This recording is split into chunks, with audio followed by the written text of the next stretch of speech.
जय माता दी। प्रिय भक्तजनों, चैत्र मास के नवरात्रे शुरू हो चुके हैं। इस अवसर पर हम रोज देवी भागवत महापुराण का अध्याय पढ़ेंगे। हम रोज एक वीडियो अपलोड किया करेंगे। आशा करते हैं आप इन कथाओं का जरूर श्रवण करिएगा और माता की कृपा आप सभी पर बनी रहे। सर्वमंगल मांगल्ये शिवे सर्वार्थ साधिके शरण्य त्र्यंबके गौरी नारायणी नमोस्तुते। एक समय की बात है, भगवत चर्चा के प्रेमी बहुत सारे ऋषि इकट्ठे होकर व्यास जी के शिष्य सुत जी से जाकर बोले, हे ज्ञान निधे, आपके अनेकों अनेक प्रवचनों से हमारी बुद्धि निर्मल हुई है और श्री हरि चरणों में हमारा अनुराग बढ़ा है। अब हमें वह कथा सुनाने की इच्छा है जो परम पवित्र है, जिसके प्रभाव से मनुष्य सुगमता पूर्वक भक्ति और मुक्ति के सम्यक अधिकारी बन सके।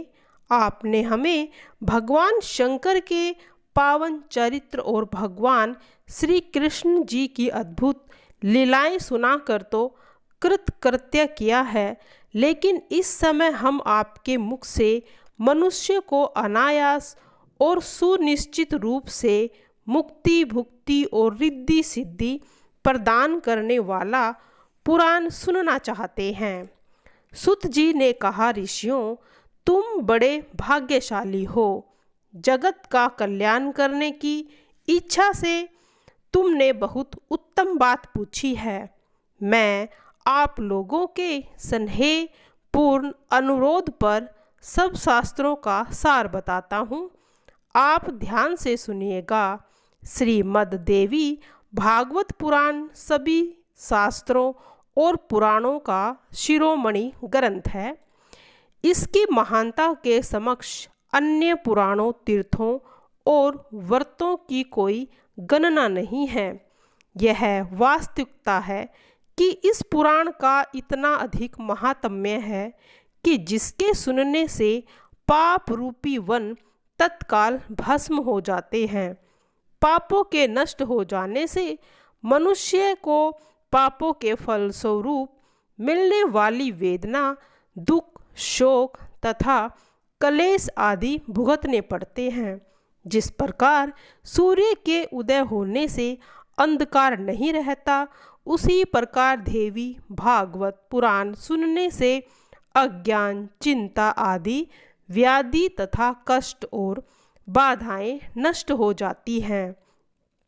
श्री सुत जी के मुख अरविंद से देवी भागवत पुराण की इतनी महिमा सुनकर प्रवचन सुनने वाले के मन में कुछ और इच्छाएं उठी और उन्होंने पुराण के संबंध में निम्नलिखित प्रश्न भी किए कि देवी भागवत पुराण का इतिहास क्या है, इस पुराण को किन किन महापुरुषों ने पहले सुना, इस पुराण के पारायण से किन किन कामनाओं की सिद्धि होती है, इस पुराण के पढ़ने और सुनने की विधि क्या है। सुत जी ने बताया कि महर्षि पराशर के वीर्य और देवी सत्यवती के उदर से उत्पन्न श्री वेद व्यास जी ने अपने समय के मनुष्य को देखते हुए सर्वप्रथम वेद का 4 भागों में विभाजन किया और उन्हें अपने 4 प्रवीण विषयों को पढ़ाया। फिर उन्होंने वेद अध्ययन के अनाधिकारियों तथा अल्प मनित वाले मनुष्य के कल्याण की कामना के लिए और उन्हें धर्म साधना में प्रवृत्त बनाए रखने के लिए 18 पुराणों और महाभारत की रचना की। ऋषियों, मेरे परम पूज्य गुरुदेव श्री वेद व्यास जी ने 17 पुराणों के प्रचार का काम तो मुझे सौंप दिया, लेकिन भोग और मोक्ष दोनों का दाता देवी भागवत पुराण उन्होंने स्वयं ही जन्मेजय को सुनाया।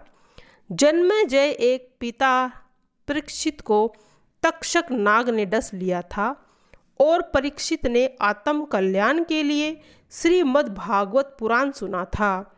परीक्षित ने 9 दिनों तक निरंतर विधि पूर्वक भागवती का पूजन किया और व्यास जी के मुख से जगदम्बा की महिमा से पूर्ण देवी भागवत का पूरे 9 दिनों तक श्रवण किया।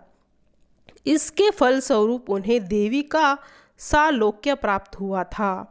अपने पूज्य पिता की इस प्रकार से हुई सद्गति को देखकर राजा जन्मेजय जहाँ अत्यधिक प्रसन्न हुआ था, वहाँ उसने वेद व्यास जी को प्रसन्न करके 18 पुराणों में सर्वोत्तम देवी भागवत पुराण सुनने को राजी कर लिया। श्री कृष्ण तथा प्रसेन कथा। द्वारिका में भोजवंशीय राजा सत्राजित रहता था। उसने सूर्य की आराधना करके उनसे सयमंतक नामक एक अत्यंत देदीप्यमान मणि प्राप्त कर ली थी। उस मणि के आधार पर ही सत्राजित साक्षात सूर्य के समान दिखाई देता था। एक बार जब यादवों ने श्री कृष्ण जी से कहा कि भगवान सूर्य नारायण उन्हें मिलने आ रहे हैं, तो श्री कृष्ण ने यादवों का भ्रम दूर करके उन्हें बताया कि आने वाला न सूर्य होकर सम्यतक मणिधारी सत्राजित है। उस मणि का ऐसा प्रभाव था कि उस प्रदेश में किसी प्रकार की मानुषी अथवा देवी आपत्ति का चिन्ह तक नहीं था। वह मणि धारक को प्रतिदिन 8 किलो स्वर्ण प्रदान करती थी। उस दिव्य मणि को पाने की श्री कृष्ण ने भी इच्छा प्रकट की थी, परंतु सत्राजित ने इनकार कर दिया था। एक दिन सत्राजित का भाई प्रसन्नचित कंठ में उस मणि को धारण करके अश्व आरूढ़ होकर के मर्गमया के लिए वन में गया, तो दुर्भाग्यवश वहाँ अश्व सहित प्रसेनचित को एक सिंह ने मार डाला।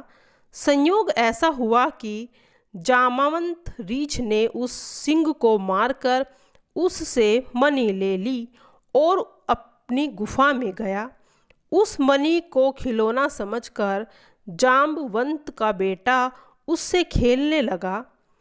इधर द्वारिका में यह बात फैल गई थी कि सत्राजित द्वारा मणि देने से इनकार करने पर श्री कृष्ण ने ही उसके भाई का वध कराया है और मणि अपने अधिकार में ले ली है। श्री कृष्ण की इस मिथ्या अपवाद से दुखी तथा चिंतित हो उठे।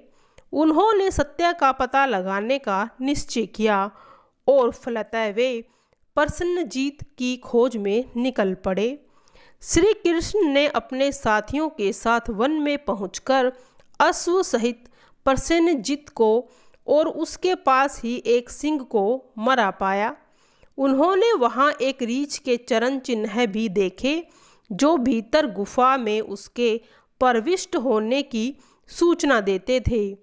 इस दृश्य को देखकर श्री कृष्ण ने रीछ द्वारा सिंह का वध करने का तथा मणि रीछ के पास होने का अनुमान लगाया। श्री कृष्ण ने अपने साथियों को बाहर अपनी प्रतीक्षा करने को कहा और स्वयं गुफा में प्रवेश कर गए। श्री कृष्ण ने सगी साथी बहुत दिनों तक प्रतीक्षा करते रहे और वे थक कर और निराश होकर घर लौट गए। उन लोगों ने श्री कृष्ण के नष्ट हो जाने का समाचार फैला दिया था। श्री कृष्ण के न लौटने पर वासुदेव भयभीत हो उठे। इसी समय देवर्षि नारद का वहाँ शुभ आगमन हुआ, तो उन्होंने पुत्र की चिंता से आकुल व्याकुल वसुदेव को देवी भागवत पुराण सुनने का परामर्श दिया। वसुदेव जी ने जगदम्बा की महिमा से अपना परिचय प्रकट करते हुए उन्हें बताया कि जब मैं देवकी के साथ कंस के कारागार में पड़ा था, तब कंस ने हमारे 6 पुत्रों को मार डाला था, तो हम दोनों पति पत्नी बहुत ही असंतुलित हो गए थे। उस समय मैंने अपने कुल पुरोहित महर्षि गर्ग को बुलाकर उनसे अपने दुखों की निवृत्ति का उपाय पूछा तो गुरुदेव ने मुझे देवी भागवत का पारायण करने को कहा। मैंने उनसे निवेदन किया था कि कारागार में पड़े मेरे लिए विधि विधान से इस पवित्र पुराण का पारायण संभव नहीं, अतः आप मेरी ओर से मेरे लिए यह अनुष्ठान करने की कृपा करें। मेरी प्रार्थना को स्वीकार करते गर्ग मुनि ने विंध्याचल में जाकर ब्राह्मणों के साथ देवी का आराधना किया और विधि पूर्वक देवी भागवत का नवगाहन पारायण किया। पाठ समाप्ति पर मुनीश्वर ने मुझे आकर बताया कि देवी ने प्रसन्न होकर आकाशवाणी की है। मेरी प्रेरणा से विष्णु नारायण भूभार हरण के लिए वसुदेव देवकी के घर अवतार धारण करेंगे।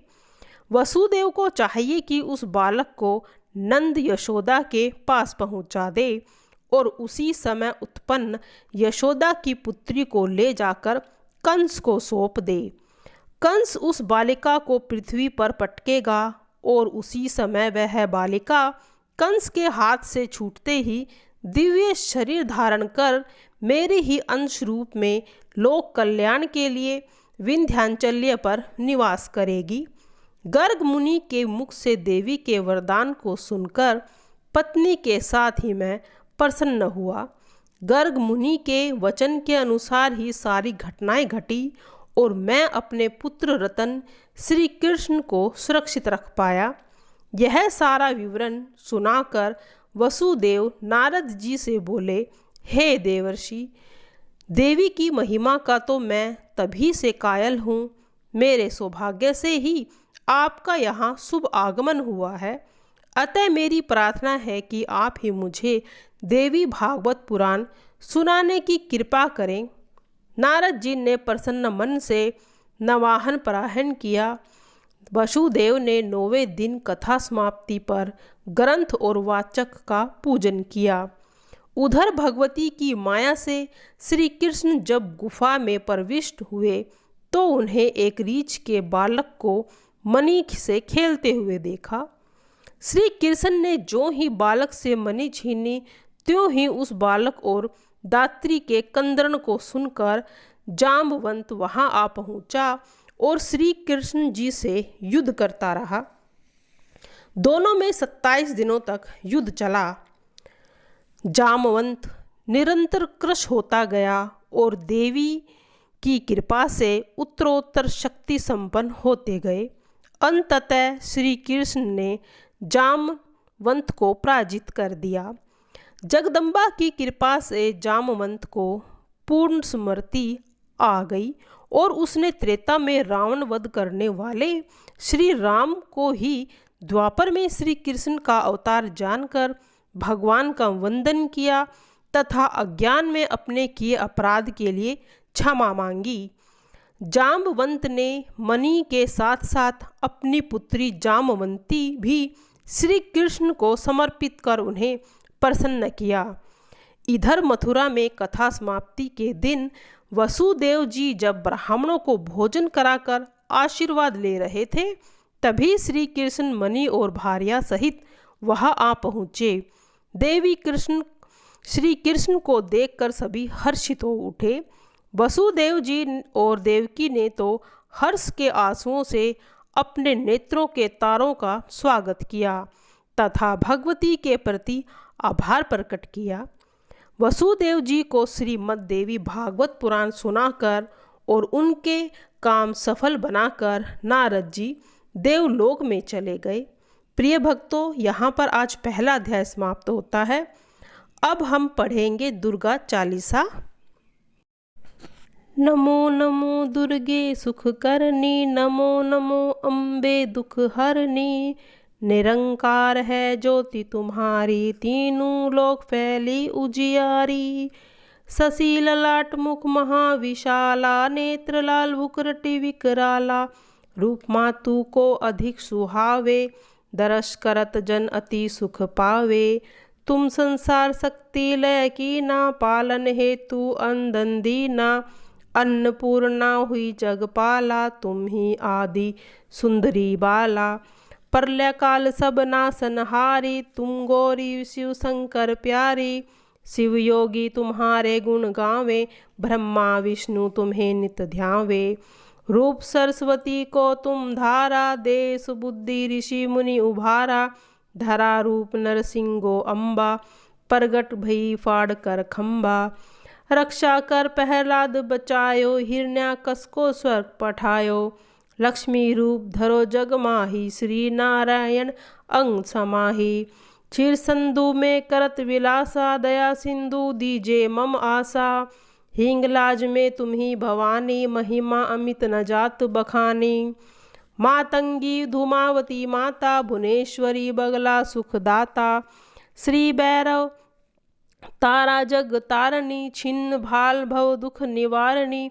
केहरी वाहन सोहै भवानी, लांगुर वीर चलत अगवानी। कर में खप्पर खग विराजे, जाको देख कार डर भाजे। सोहे अस्त्र और त्रिशूला, जाते उठत सूत्र ही शूला। नगर कोट में तुम्ही विराजत, तीहूं लोक में डंका बाजत। शंभु निशंभु दानव तुम्हारे, रक्त बीज वन सखन सहारे। महिषासुर नर अपि अतिमानी, जेहि अगभार मही अकुलानी। रूप काल काली को धारा, सैन सहित तुम्ही सहारा। परिगाड़ संतन पर जब जब, बही सहाय माँ तुम तब तब। अमरपुरी उरु बसावलोका, तव महिमा कहे सब अशोका। ज्वाला में है ज्योति तुम्हारी, तुम्हें सदा पूजे नर नारी। प्रेम भक्ति से जो जस गावे, दुख दरिद्र निकट नहीं आवे। ध्यावे तुम्हें जो जन्मन लाई, जन्म मरनता को छुट जाई। जोगी सुर मुनि कहत पुकारी, योग न हुई बिन शक्ति तुम्हारी। शंकराचार्य तप कीनो, काम क्रोध सब लीनो। निशि दिन ध्यान धरो शंकर को, काहू कार न सुमरो तुमको। शक्ति रूप को भ्रम न पायो, शक्ति गई तो मन पछतायो। शरणागत हुई कीर्ति बखानी, जय जय जय जय जगदम्ब भवानी। भई प्रसंगा आदि जगदम्बा, दही शक्ति किन्हीं विलंबा। मोको मातु कष्ट तिगेरे, तुम बिन दुख कर कौन हरे मेरे। आशा तृष्णा निपट सतावे, रिपु मूर्ख मोही अति डर पावे। शत्रुनाश कीजे महारानी, सुम्र एक चित्त में भवानी। कृपा करो हे मातु दयाला, रिद्धि सिद्धि देहि करूँ विराला। लगी जब दया फूलो मैं पाऊँ, तुम्हारो यश मैं सदा सुनाऊँ। दुर्गा चालीसा जो कोई गावे, सब सुख भोग परम पद पावे। देवी दास शरण्य जानी, कृहु कृपा जगदम्ब भवानी। जय माँ जगदम्बा, जय माता दी, तेरी सदा ही जय हो।